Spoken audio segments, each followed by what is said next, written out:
Hello and welcome everybody back to Indiethon Summer 2023. My name is Ashma and I'm going to be your host for the next couple of runs. Before we get into our next one, just a quick reminder that we are raising money for the Samaritans. They are a UK-based suicide prevention charity with a free-to-call helpline for those in crisis.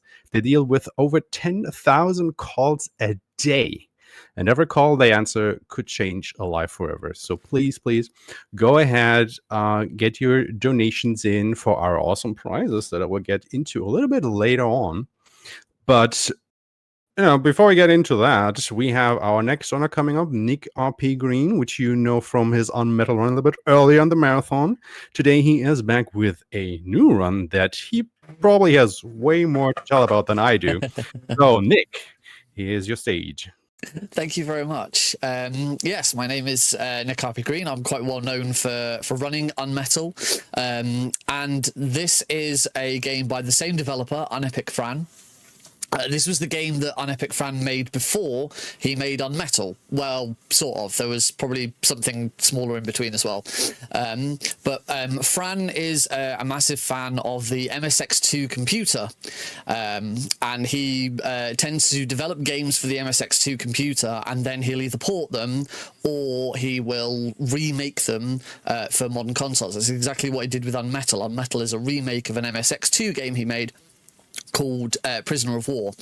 Mini Ghost here is more akin to the style of an MSX2 or an NES game. It is a prequel to the game he made before that, which was called Ghost 1.0. So it's a nice little 2D Metroidvania in sort of, with sort of classic Mega Man style graphics, which it looks really cool. It's quite charming, and if you're pretty good at it, you can crack it out in less than 20 minutes. So let's give that a go.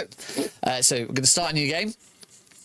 Normal game. So there's a little bit of a story. I won't go through all of it for time saving. But basically, this is Ghost's boss.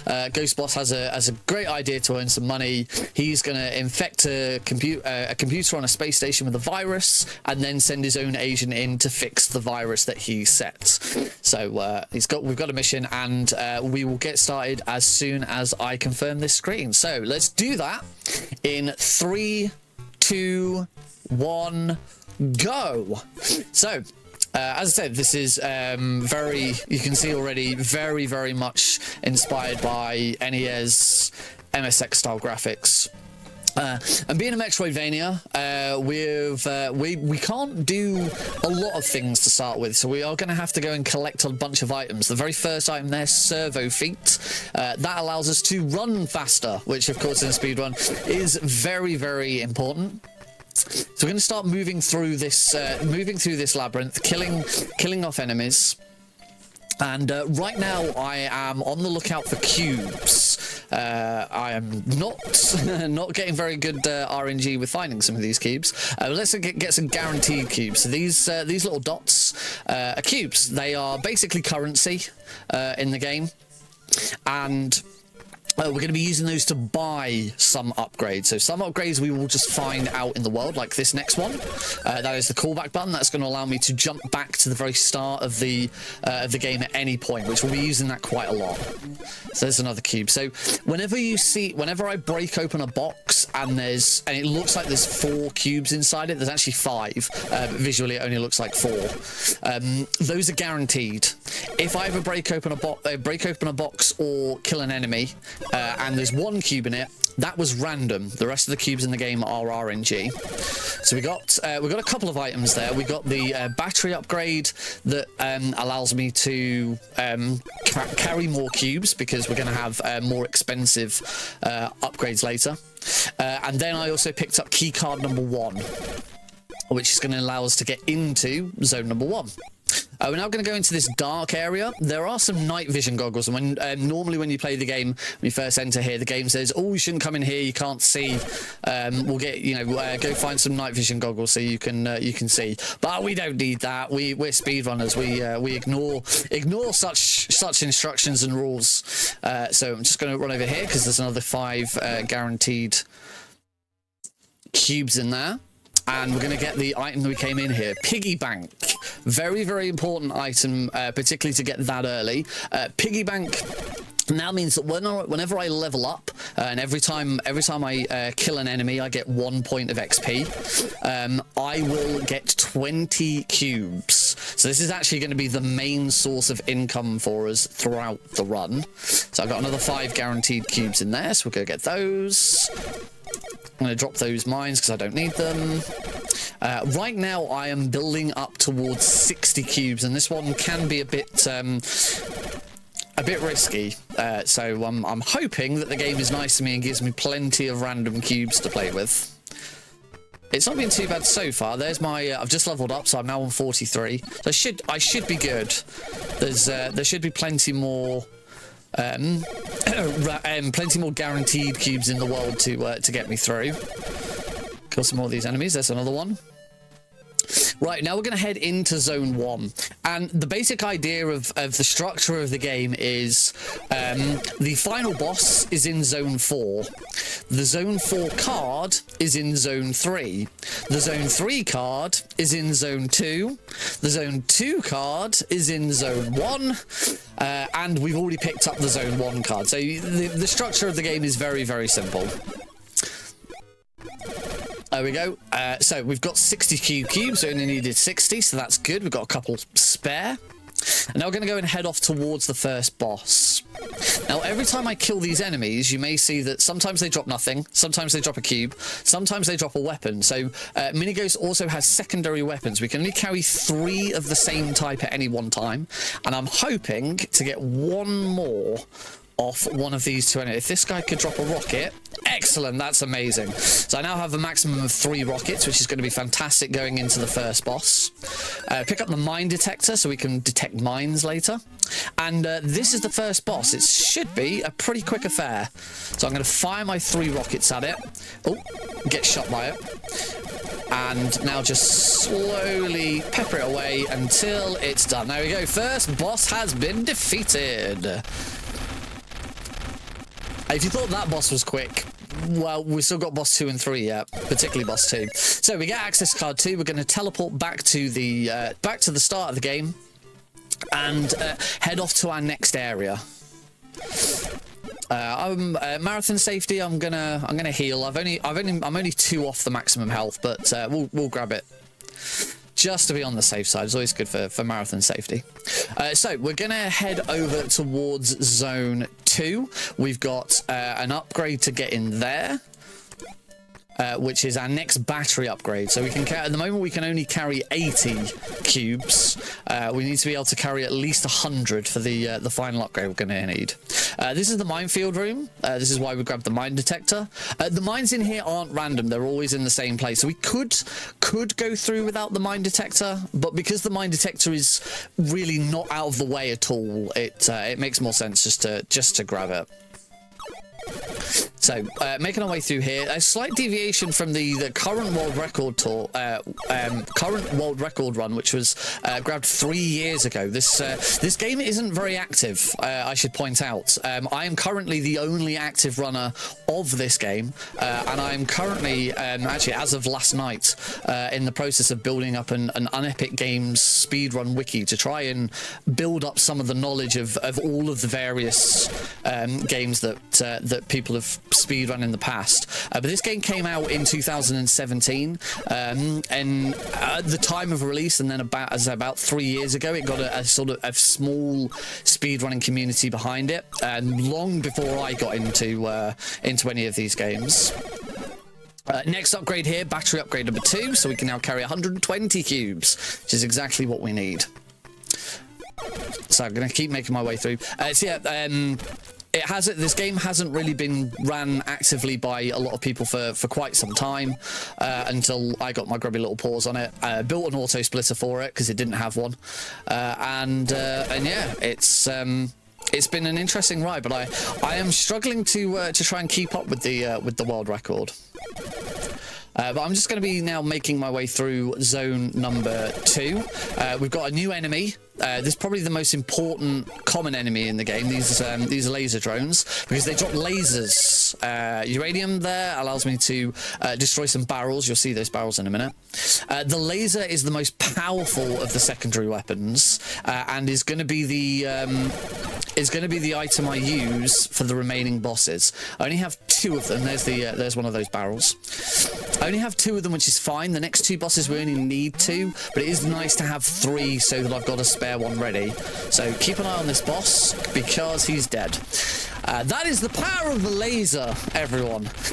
Very, very important to collect. And as I say, we'll only use 2 for the next boss, but I do want 3 for the final boss. So now we're going to head over to zone 3. We're going to go back into the dark room, but we've got a slightly different journey here in the dark room. So instead of going all the way to the right, I'm going to miss my ledge, and I'm going to go up here. And then we're going to go up here, and then we're going to go up here, and then there's a little gap there, go up there, get hit by water, or whatever that is. Get hit by lots of enemies. And excellent, I've managed to clear the room of enemies, which is really nice. The game does have a quick save function. I'm going to use that right now. But you can only save if there are no... Oh, I'm going to load because I messed that room up. That's why I save there, because this room is very easy to get wrong, or you can have enemies in really horrible places that push you off. If you fall off either of these 2 rooms, you have to redo the whole of the dark room. So it's a really good place to quick save and quick load. Quick saving and quick loading doesn't affect the timer. You may notice in the top right hand corner there is an in-game timer. Fran is very keen on speedrunning and giving speedrunners tools. Grab that next upgrade there. I've actually grabbed for marathon safety. I actually grabbed this one a little earlier. I wouldn't usually grab this one until the final boss, but that one is called Leaf. It now means every time I level up, instead of getting 1 HP back, I'm going to get 2 HP back, which is going to be really useful. So we're now making our way through zone number 3. And again, I'm going to be on the lookout for those lasers to try. There's one. I want to have at least 2 lasers. Ideally 3. There's 1. That's good. Some more guaranteed cubes. I'm now building up my cube collection to get to 100 cubes, which shouldn't be difficult at all. Oh, let's not get hit by that. Kill that one. Oh, take a hit. Some more guaranteed cubes. I'm going to save it here, just because all of the sub weapons are random drops. So I've been good. So if you save, oh, that's 3 lasers. That's lovely. So if you save it, if you save the game and you don't get any drops, then you can quickly reload and give it another try, and it'll always be random. Just nice and handy. But we didn't need it. We got quite lucky. We've got 3 lasers now. I'm only going to use 2 against the boss, as I've said, but it gives us one left over. There's a nice little healing bot here, which is nice. We'll heal up to full health as we drop down into boss number 3. So I'm going to get shooting it with the laser. It's gone that way, which is nice. It's gone up. I'm not going to chase it up. It's not really worth... If it goes up, it's not really worth chasing it, because there we go, the boss is dead. It's just worth sitting around at the bottom, waiting it out, and just dealing with the random chance. So let's get card number 4. That's going to grant us access to the final zone of the game. Before we can go to the final zone, we do need to get a secret upgrade. There's one last upgrade that is hidden behind a secret door, which we do need to get so that we can actually damage the final boss. So I'm going to make my way over to it. It's in an area that we kind of went near but never actually went in. And there is a small boss protecting this item, but we're kind of going to ignore it and do our own thing, which you'll see in just a second. So we haven't been through this door yet, so we'll go through this door, wander down here. There's a zone 4 door, and oh, there's a barrel, and we can just go through that door like that. That's not a glitch or anything like that. It's completely intended mechanic. So we will we'll get that. We're going to save it here because this can be a bit tricky. And then as this boss shoots, I'm just going to turn around, go backwards. Oh, and that is why we save. There we go. Try that again. Come on, don't hit me. There we go. That'll do. And that's atomic power. So we have we almost have everything that we need to defeat the final boss. We just need one more upgrade, which we will get on our way to it. So I'm going to go and heal one last time. There we go. And now we can start heading over to Zone 4 and the final boss. The first bit of this is a bit of treading over old grounds. This is probably a good time to hand it back over for any messages. Absolutely. I just want to remind you guys that we actually have some incentives coming up. One of those is gonna be the special mode upgrade for the Obscure run later today, which I will actually be a part of, so I'm a little bit biased toward that. We are missing $25 at the moment to get that incentive met, and I just noticed that if we reach those or get those $25, we will also reach $600 total donated to the marathon, or the charity rather, so far. So you know, two flies, one stone, so to speak, or two birds, rather, as it's called in English, I remember now. Yeah, if anybody wants to go ahead and donate $25 toward that incentive, that would be absolutely great. I would love to see it being met during this run, or, well, right now, actually, would be totally great. Thank you very much. Let's get that met. That'd be great to see. Oh. So we're now heading into the final area. These little drill guys, they only attack you if you attack them. So for the majority of the time in here, we're just gonna try and ignore them. Oh, I'm not doing a very good job of ignoring them. I'm actually doing a very, very bad job of ignoring them. Come on, go. I've kind of screwed up their patterns here so that I can't just nicely walk through them. There we go. That's what being fast is all about, making sure you hit your cycles. Look, you're just giving our viewers more time to get those $25, right? So on my way over to the sniper upgrade, and I'm not going to be going back to the opening area. There's no more healing bots, so managing my health here is one of the other really, really important bits about this whole section. The final boss is tough. Fran is known for making very, very tough games, and this one is no exception. If you play this 100%, you go around and get every single upgrade, you get all the protection upgrades so that you've got max health and stuff. The final boss is kind of a doddle, actually. The first time I ever played the game, I went through, played it through 100%, and thought, right, it's time to do the speedrun. Let's have a look at the route, and had a look at the route, and it's like, oh, okay, you really don't get a lot, but that should be fine. And then I did it, and the final boss is brutal when you have no health and very few upgrades. So managing my health now, I'm gonna, again, marathon safety, I'm taking out as many enemies as I can, because every time I level up, I'm gonna get 2 more health back. So now we go into Zone 4, and Zone 4's got some very nasty enemies. This that little flying one in particular, he can appear anywhere. Oh, that's another laser. That's 2 lasers. We only need one more laser. Hopefully, I'm not going to have to. Yay! That's 3 lasers. I am not going to have to keep reloading each area. Oh, that's 4 lasers. That's very nice. There we go, brilliant. And that's a room cleared of enemies, so I can save it there. I now have a save where I have all... Oh, I'm going to load that save because I took a hit. As I said before, I'm keeping an eye on my health and making sure that my health is not depleting is very, very important. If I go into the final boss with very, very little health, then this run is dead and we don't finish it. I can save it there. Get through this room pretty swiftly. Wait for him to turn around. Shoot him. shoot him. That shop right there, the final shop of the game, does have an upgrade which allows us to teleport back to here whenever we like. Unfortunately, that shop costs 200. I'm going to load because I took a hit. That shop costs 200 cubes, which is the max amount of cubes you can carry at any one time. Excellent. And this is the final boss, the computer. Now, this computer throws so much at you. I should say time will be when the computer is destroyed. I will try and...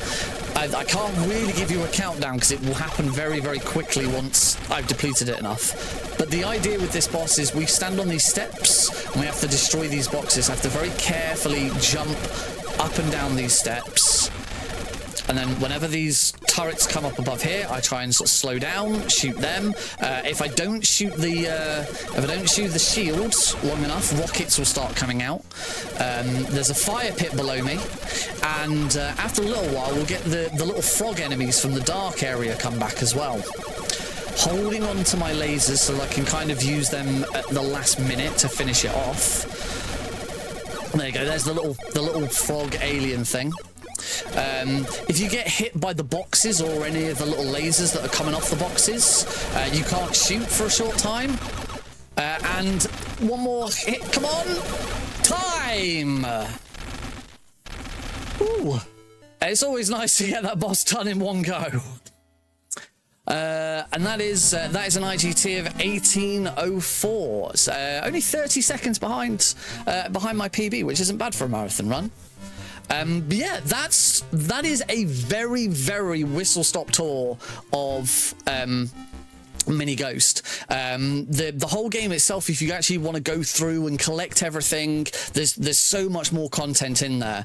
You know, if you're a big fan of Metroidvanias and that kind of game, then you know there's a lot to enjoy about that, and you know, taking on all the bosses properly and finding all the secrets. And it also has a load of customization. You can, using pixel art, you can turn the main character into anything you want, as long as you can draw it out of pixel art.